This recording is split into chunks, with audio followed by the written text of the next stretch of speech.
ఈ అరుపులు వింటున్నారా? జంతువులు ఎలా కేకలు పెడుతున్నాయో వింటున్నారా? రాత్రికి రాత్రి వందలాది జేసీబీలు తమ అడవిని నాశనం చేస్తూ ఉంటే చూస్తూ ఉండిపోయాయి. HCU యూనివర్సిటీలో 400 ఎకరాల భూమి ఇప్పుడు ఒక వివాదానికి దారితీసింది. ఇక్కడ ఒక యూనివర్సిటీ ఆఫ్ హైదరాబాద్ ఉంటుంది.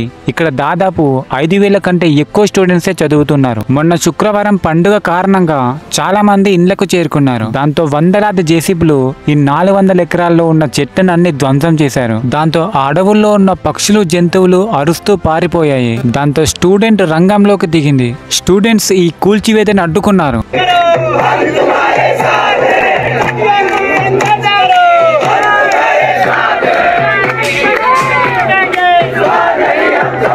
దీంతో స్టూడెంట్స్ ని అరెస్ట్ చేయడం జరిగింది. స్టూడెంట్స్ ఏమో ఆ భూమి మాది అంటున్నారు, కానీ ప్రభుత్వం ఆ భూమి ప్రభుత్వానిది అంటున్నారు. గచ్చిబౌలిలో సర్వే నంబర్ 25లో ఈ 400 ఎకరాల భూములను TGIAC ద్వారా ఈ భూములను ప్రైవేట్ కంపెనీలకు అమ్మేందుకు ప్రభుత్వం నిర్ణయించుకుంది. ఈ భూమి యూనివర్సిటీకి ఆనుకొని ఉండటంతో ఈ భూమి యూనివర్సిటీకి చెందిందంటూ విద్యార్థులు ఆందోళనకు చెందారు. అసలు ఈ భూమి ఎవరిది, ప్రభుత్వం ఏం చెప్తుంది అన్న విషయం గురించి ఈ వీడియోలో ఎక్స్ప్లెయిన్ చేస్తా. దయచేసి మీ సపోర్ట్ గా ఈ వీడియోకి ఒక లైక్ చేయండి. మొదటిగా HCUకి ఎన్ని భూములున్నాయి అన్న విషయం గురించి మాట్లాడదాం. ఇది దాదాపు 50 ఏళ్ల కింద 1975లో ఈ గచ్చిబౌలి ప్రాంతంలో హైదరాబాద్ సెంట్రల్ యూనివర్సిటీకి 2000 ఎకరాలని అప్పటి రాష్ట్ర ప్రభుత్వం కేటాయించింది. అండ్ మొదట్లో అబిట్స్ లో గోల్డెన్ థ్రెషోల్డ్ లో హైదరాబాద్ సెంట్రల్ యూనివర్సిటీకి తరగతులు నిర్వహించేవారు.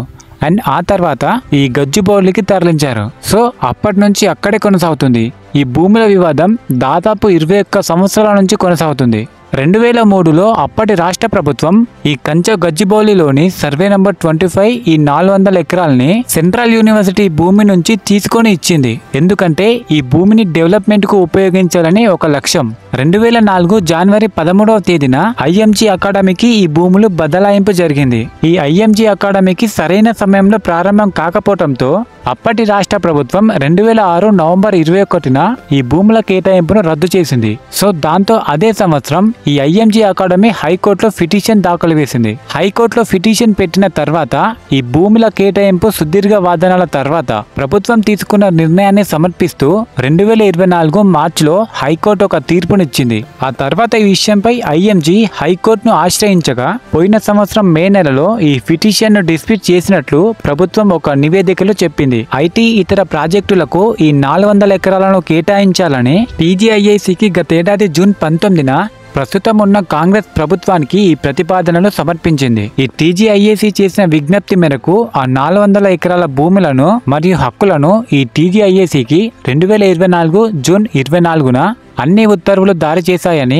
ప్రభుత్వం ఒక నివేదికలో పేర్కొంది. సో దీన్ని బట్టి అది అడవి భూమి కాదు అని ప్రభుత్వం భూమి అని చెప్తుంది. అయితే ఈ భూముల హక్కులు నిర్వహించేందుకు హైదరాబాద్ సెంట్రల్ యూనివర్సిటీ అంగీకరించింది అని TGIAC చెప్పిన ప్రకటనలో ఎలాంటి వాస్తవం లేదు అని యూనివర్సిటీ వ్యక్తం చేసింది. ఇప్పటి వరకు భూములకు హద్దులు నిర్ధారించలేరు. ఇలాంటి విషయంలో యూనివర్సిటీకి అస్సలు తెలియజేయలేదు. ప్రభుత్వం విజ్ఞప్తి చేసిన విధంగా పర్యావరణ బయోడైవర్సిటీని కాపాడాలి అని యూనివర్సిటీ మార్చి 31న ఈ ప్రకటనలో కోరింది. ఒకసారి యూనివర్సిటీకి చెందిన సీనియర్ ప్రొఫెసర్ ఏమంటున్నారో చూద్దాం. 2003లో ఈ 400 ఎకరాలు ప్రభుత్వం తీసుకొని గోపన్పల్లి వైపు 397 ఎకరాలు స్వాధీనపరిచింది. ఇలా ఇచ్చిన భూమిలో కూడా కొంత భాగం TIFR వంటి సంస్థలకు కేటాయించిందని ఆయన అన్నాడు. 2006లో రాష్ట్ర ప్రభుత్వంపై IMG అకాడమీ హైకోర్టుకు వెళ్ళింది. ఆ సమయంలో భూముల కోసం యూనివర్సిటీకి ఎలాంటి ఇంప్లిమెంట్ కాలేదు. దానివల్ల భూములు ప్రభుత్వానివేనని ప్రభుత్వం పొరపాటుతున్నట్లుగా మారింది. అప్పట్లో రాష్ట్ర ప్రభుత్వానికి ఈ IMGకి ఒక పాక్షిక ఒప్పందం జరిగింది ఈ HCU గురించి. ఆ ఒప్పందాల ప్రకారం పనులు చేయకపోతే తిరిగి యూనివర్సిటీ ఆస్థానంలోకి వస్తాయని ఈ యూనివర్సిటీ యొక్క సీనియర్ ప్రొఫెసర్ అన్నాడు. ప్రజెంట్ ఈ 400 ఎకరాల్లో ఏ పనులు జరుగుతున్నాయో చూద్దాం. హెలీప్యాడ్ ప్రాంతం వద్ద ఈ పనులు జరుగుతున్నాయి.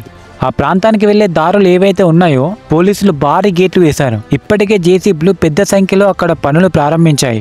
అక్కడ చెట్లను తొలగించి రాత్రి పగలు పనులు ప్రారంభం అవుతూనే ఉన్నాయి. ఇప్పటికే అక్కడున్న అడవిని సగం నరికివేశారు. రాత్రి కూడా ఈ పనులు ఆగకపోవడంతో అక్కడున్న నెమళ్లు పెద్ద పెద్దగా అరుస్తున్నాయి. ఆ అరుపులు తట్టుకోలేక మా విద్యార్థులు చాలా బాధపడుతున్నారని అంబేద్కర్ స్టూడెంట్ యూనియన్ ప్రెసిడెంట్ వెన్నెల చెప్పారు. ప్రస్తుతం ఈ నడుస్తున్న పనుల్లో స్టూడెంట్స్ డ్రోన్ చిత్రాలు కూడా విడుదల చేశారు. ఈ జీవ వైవిధ్యం తీవ్ర విఘాతం కలుగుతుంది. జింకలు నెమళ్ళు పెద్ద స్థాయిలో తమ నివాసాన్ని కోల్పోతున్నాయి. ఇది చాలా బాధాకరంగా ఉన్నాయని అక్కడున్న స్టూడెంట్స్ ప్రెసిడెంట్స్ బృందం చెప్తుంది. మేం పోరాడేది మా భవిష్యత్తు తరాల కోసం. ఇప్పుడు 400 ఎకరాలే అంటారు, కానీ ముందు 300-400 ఎకరాలంటూ మా యూనివర్సిటీ లేకుండా చేస్తారనే భయం. ఈ విషయం నేను చెప్పట్లేదు, స్టూడెంట్ యూనియన్ జాయింట్ సెక్రటరీ వెన్నెల గారు అన్నారు. ఈ విషయంపై రాహుల్ గాంధీ గారు స్పందించాలని కోరారు. అండ్ మరోవైపు ఈ 400 ఎకరాల భూములు ఏవైతే ఉన్నాయో యూనివర్సిటీ అవి మావి కావని చెప్పిందని మంత్రి శ్రీధర్ బాబు మార్చి 25న అసెంబ్లీలో ఒక ప్రకటన నివేదించాడు. యూనివర్సిటీ వీసీ రిజిస్టర్ మమ్మల్ని సంప్రదించారు. ఆ భూములతో తమకు ఎలాంటి సంబంధం లేవని ఆయన చెప్పాడు. ఈ భూములు ఎవరిదైనా సరే ఫస్ట్ ఆఫ్ ఆల్ పక్షుల్ని జంతువుల్ని కాపాడండి. సో మీకు ఇక్కడ ఒక ఇంట్రెస్టింగ్ క్వశ్చన్ అడుగుతా, తెలిస్తే కామెంట్ లో చెప్పండి. రాష్ట్ర ప్రభుత్వం ఉన్నత స్థాయి కమిటీ వేసి ఈ యూనివర్సిటీకి 1626 ఎకరాలు ఉన్నట్టు తేల్చింది. అది ఏ సంవత్సరం? మీకు తెలిస్తే తప్పకుండా కామెంట్ లో చెప్పండి. చూద్దాం ఎంతమంది కరెక్ట్ గా గెస్ చేశారో. ఈ వీడియోని దయచేసి లైక్ చేయండి, ఎందుకంటే అందరికి రీచ్ కావాలి, యానిమల్స్ ని కాపాడాలి. ప్లీజ్ దయచేసి ఈ వీడియోకి లైక్ చేసి మీ ఫ్రెండ్స్ అండ్ ఫ్యామిలీకి తప్పకుండా షేర్ చేయండి.